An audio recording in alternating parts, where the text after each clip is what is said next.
I keep telling myself, one more auto repair bill is cheaper than a car loan, but I frequently have issues. When is enough enough? I'll get into that subject. Centric Auto Repair here in San Marcos, where I talk about everything and nothing both at the same time. Hey guys, like and subscribe. My name is Victor. Shoot me a comment. But I want to talk about a couple things. Should I fix my car? That's one of the questions a lot of people think. They go home, they come to a shop like ours, they get a diagnosis, and all of a sudden this repair bill comes up. Should I fix this car? It has 100,000 miles. I've already had it for 10 years. That's one question. Should I fix my car? The second thing we're going to talk about is break even. What's a break even? What is the break even for my repair? Third thing we'll talk about is future plans.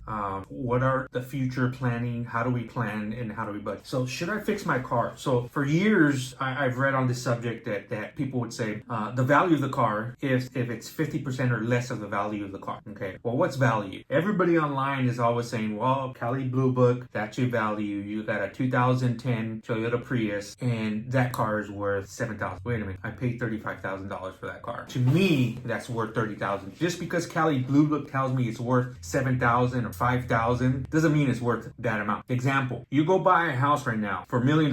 That's in San Diego County. That's how much they are, $800,000 to $1 million. You pay it off in 20 years. The economy crashes. And all of a sudden somebody comes to your house because you want to sell it. They evaluate the house and they say, hey, because of the market crash and everybody's selling these houses in this neighborhood, your house is only worth $30,000. I don't think you're going to sell that house for $30,000. You'd rather keep it. And that's the same thing with cars. You bought this Lexus, brand new, off the lot, $40,000, 0 miles, fully loaded, leather, navigation, everything that you can think of is in there. Push start, auto start, AC. You bought it for X amount of dollars. Just because Cali Blue Book says it's valued at $4,000 doesn't mean it's worth that. It's a $40,000 car. It's a $60,000 car. You saw some of my last podcasts where I had a 2015 diesel truck and it was brand new. I think it was $45,000 if I can recall. Brand new in 2015. That same truck is over $90,000 for 2025. So I want people to what I'm trying to have you understand here is just because Cali Blue Book or everybody on Craigslist is selling it for $4,000 doesn't mean that you make a decision on what their value is. Make a decision on what your value is. You bought it for $60,000 and you repair it $6,000. Should I fix it? Well, if you go Google this right now and you ask Google, what's the average car cost for a used car, getting it off the lot? The average cost of a used car is $30,000 right now. That's about 2-3 years old. If you go older than that, older 2-3 years, yeah, it's going to drop. You're going to be around $20,000. But it's super, super expensive. I'll give you an example. I bought a car brand new off the lot. It was a Scion XB. I think it was 2015. It was $18,000. You go buy a new Toyota or a Scion right now, it's not going to be less than $30,000. Even on the cheap end, that's a Scion. Has Toyota engine and everything in there, but you're not going to get it for $18,000 anymore. So I'm going to give you these two numbers, a used car or your repair bill. Which one's cheaper right away? Just with those numbers, that should help you make a decision right there. Which one's cheaper? With those numbers right there, that tells you right away, you should fix it. It's $6,000 is way cheaper than $30,000. If you're going to finance $30,000, you should be able to finance $6,000. Well, I don't know. I don't know, if this car is going to last another 2-3 years. There's a lot of stuff going on. That's why you tell your mechanic to go through the whole car and you want to know everything that is wrong with the car. Period. It should be like that every time you go for an oil change. I want to know the truth about my car. Victor, you work for me. Every single time that you look at my car, I want to know the truth. Don't just tell me what I came in for. And this is probably one of the biggest success of our shop here is because you come in for an oil pan leak and you say, hey, it's leaking from the oil pan. I took it to Jiffy Lube and they told me to bring it here because they don't do oil pans there. So I take a look at it and say, let's say it's a $500 repair. Okay. But your transmission pan is leaking, your rear differential is leaking, your tires are bald. And guess what? A lot of shops out there will just zip it up and not say nothing just to get the $500, And then 3 months later, you start seeing the red transmission fluid on the floor and you got another leak. And then you come in again to a shop and they're like, how come you didn't tell me about this last time? I would have made a different decision. So you guys need to find a shop in a place that's always going to tell you the truth. And the truth is to tell the customer everything and anything that's wrong with the car because they're the boss. It's their car. We don't make the decisions for them. Yeah, and lots of times there's customers that come to the shop, first-time customers, and their oil changes, and they come in and we have a laundry list, of things that I need. And the good thing is we have a system here where we have pictures and we show the customers, we bring them into the shop. Hey, look here. This is your car. What do you think I should do? It's not my car. They always ask, what do you recommend? I'm here just to give you the information, period. This is the list of things you need. Here's the estimates. Would you do it? I'm not here to make a decision. You got to make what the best decision for your family is. It's the best. It's 30. You want to go get a used car, $30,000? You want to fix this repair for $1,500? Now I want to talk about break even. So break even is pretty simple. This is another way to help you make a decision on your vehicle. Should I fix it? So say you come in and you got a diagnosis. Hey Victor, it's shifting funny. It won't go into third gear. It's stuck at second gear. Here's my car. Check it out. I check it out and I say, hey, it's gonna need a transmission. I got a used one for you or a new one. Always give the customer the option. New one, brand new from the dealer, $10,000. Used one from the junkyard with low miles. We can find those. That's easy. It's $4,500. But your oil pan's leaking and you need front brakes and you need blah blah blah blah blah blah. That's another couple thousand. So we'll say $6,000. So the customer comes in unexpected. He's been driving for 5 years really good. All of a sudden he needs a transmission. Nobody's told him about any of these other leaks and other stuff that's going on. He could have took care of it last year, one at a time. It would have been one at a time. It would have been the oil pan, $500. Front brakes, $300. Rear tires, $300. Just slowly. But nobody told them. So now you're here and you have a transmission issue with 3, 4, 5 different issues. And all those issues are $6,000. Here's your break even, and it's pretty simple. The average car payment right now is $750. Period. Those $300 a month car payments are gone. They're out the door. Go ahead. You don't believe me? Look it up. Car payments right now are $750. Average. I saw people with car payments with $900, $1,200, and that's just one car. If your wife or your kids, you want to put them add another $750 on the top of that. That's already $1,400 for 2 cars just to drive around, just to get to work, just to get the kids to school, just to get to the gym, just to get to church on Sundays. $750. That doesn't include your gas. That doesn't include your oil changes. That doesn't include nothing. Just $750. Doesn't include your insurance. It doesn't include your Taco Bell trip. So let's get back to the break even. So you got $6,000 worth of repair, $4,000 training, $2,000 miscellaneous stuff. Okay. Now you can do what a lot of people do. I'm so stressed out and only fix a transmission, and they leave everything else off, and then they have to struggle and find it, or do it later, and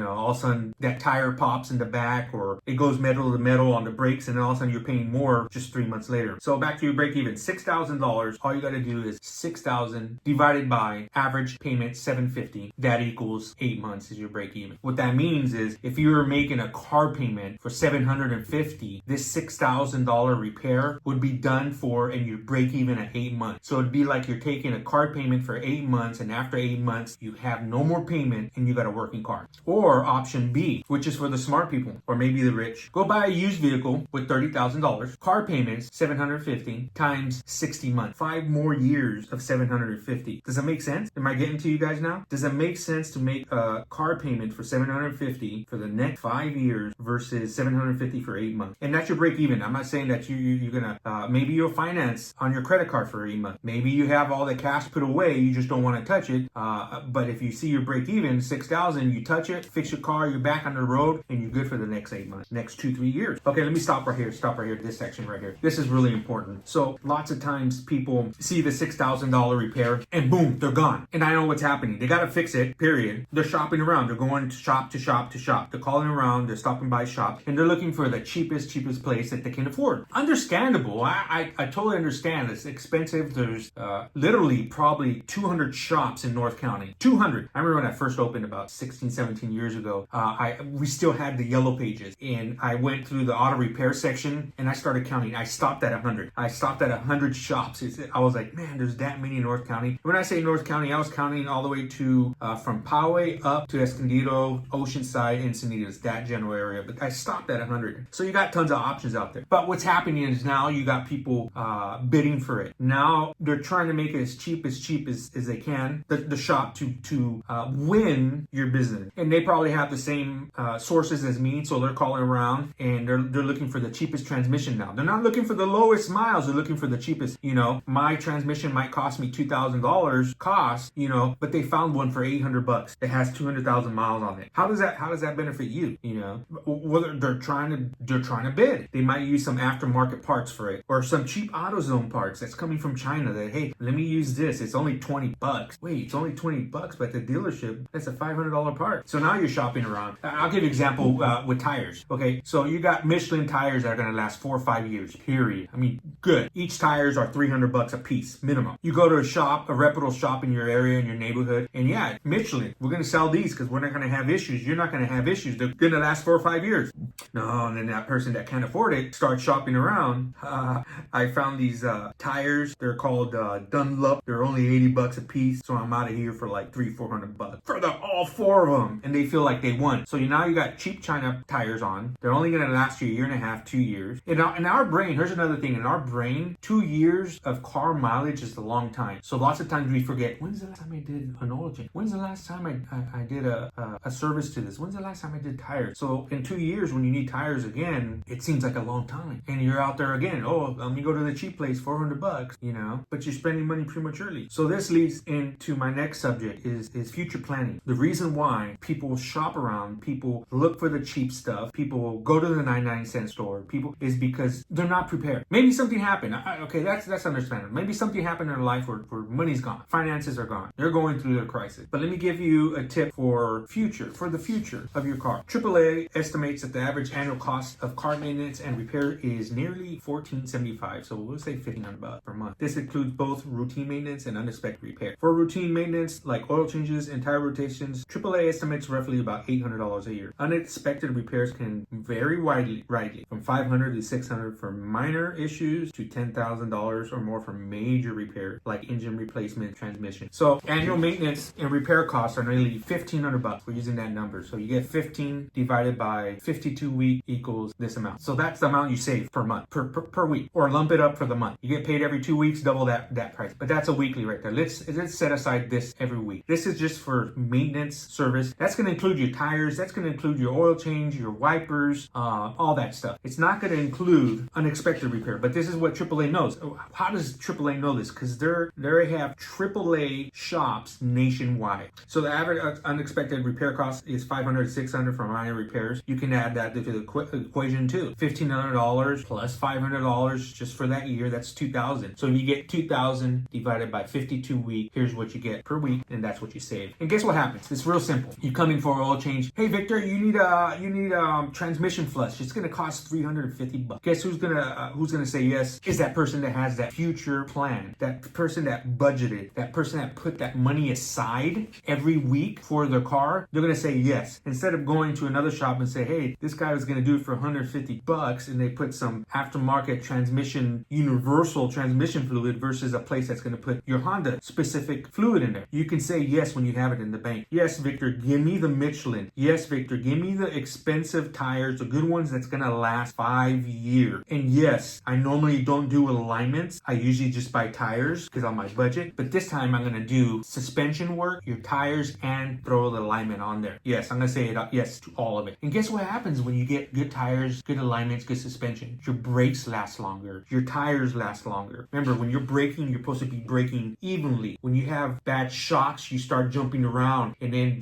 that forward motion causes premature brake wear. So when you say yes to good stuff, things start lasting longer. Cost per mileage for maintenance is $9.83 according to AAA. Monthly saving recommendation is at least, their recommendation at least, the minimal is $50 a month per car. So if you got 3 cars, $150 per month. Now they're saying at least. You already have the number. Grab those numbers, divide it by how many times they pay you, and save that. This is the exact same thing as that we do for budgeting our household. We know how much gas we use per week. So some of us are saving $50 per week out of the paycheck for the next 2 weeks so they can get to work. Some people are saving $150 because they drive far, or maybe they get paid monthly, so they're saving for the month so they know how much they budget for, how much food they eat for the household, for the kids, for the grandbabies, for the wife. They have a budget out of every paycheck, they're putting aside and budgeting for the mortgage, budgeting for the rent, budgeting for this. But here's one thing we always forget. We always forget to budget for our car. And now you got the information in front of you. Budget, make a plan, your future plan for your car repair. $2,000 divided by 52 weeks, save this amount every week per car. Now, if you have a SUV, a truck, or some big car, those expenses are going to get a little bit bigger. So I'd start saving a little bit more. But this is a great tool to manage and to actually teach our kids, our teenagers that are going to school and that are having part-time jobs, teach them how to budget for the car. We've been in business 17 years. I know I have already second generations. I saw little kids come in here and they're already in college, and this is stuff that I teach them. And I do it in a nice way. Hey, this is, and I tell them AAA says $2,000 a year divided by how many paychecks. I put this aside. And guess what? If you save $2,000 per year in 5 years, that's $10,000. In 5 years, if you save $2,000 per year or weekly, that's $10,000. And let's say in 5 years, you only spent half of that. You have $5,000 in the bank. And you say, you know what, Victor? I'm not going to fix the car because I graduated college. I'm working for this firm now. I'm making good money and I deserve a brand new car. Well, now you have a car that's in good shape that you can trade in and you can negotiate and say, hey, there's nothing wrong with this car. Everything's been done. Here's all the invoices. Trade in the car. Plus you got $5,000 in cash left over and you use both of them as a down payment, the cash and the car, and you bring the cost of the brand new car down and you still have a $750 car payment. Sorry. So guys, should I fix it? I always say yes. Find a way to fix it. It's cheaper to keep them, break even, find out what your break even is, and then from there, budget, figure out your future plan. Guys, my name is Victor. I'm the owner of Centric Auto Repair here in San Marcos. I hope this gives you some kind of insight there. If you guys have any comments, or maybe I said something wrong, or you have a different idea, make a comment if you have different ways of budgeting, so I can learn from you guys too, how you guys are doing it in your household. So leave a comment, like, subscribe, and comment.